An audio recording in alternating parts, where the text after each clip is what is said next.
All right, guys, we're going to cover the push press. So in the sequence of fundamental movements in CrossFit, of course, the three main overhead lifting flavors are the strict press, the push press, and the push jerk.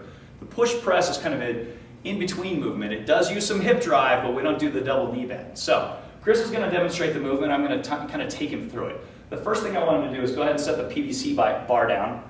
And I'm going to have him come over here and put his hips and his shoulders up against this bar, or up against this post. So face that way. There we go. Pretend you've got the bar in your hands. Now, normally when we strict press and push press, we shove our head back. Don't do that because there's a big metal post behind your head and we don't want to be bleeding. So, okay. So go ahead and get in your jump stance, just like you normally would for a push press. Now, notice how his shoulders and his hips are touching the post. Let's go ahead and dip. Notice they're still touching. Go ahead and drive. Now came away a little bit. Let's keep them in line. Keep them touching. One more time. Dip. Drive. Good.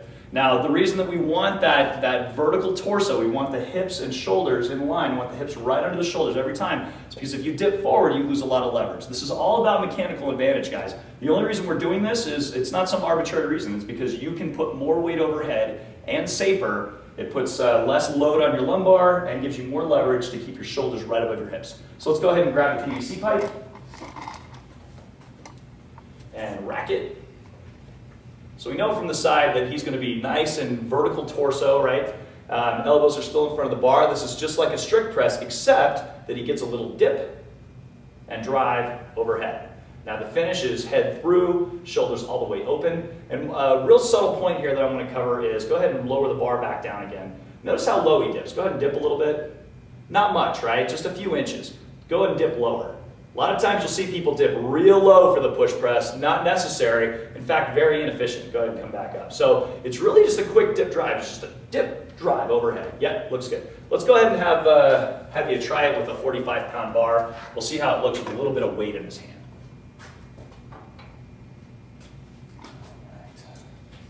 Go ahead and rack that guy up. Now let's watch and see if Chris keeps his shoulders right above his hips. Dip, drive. Looks pretty good. All right, when that bar's overhead, again, you want to be real tight through the midsection. You want active shoulders pressing. Go ahead and raise the bar another inch.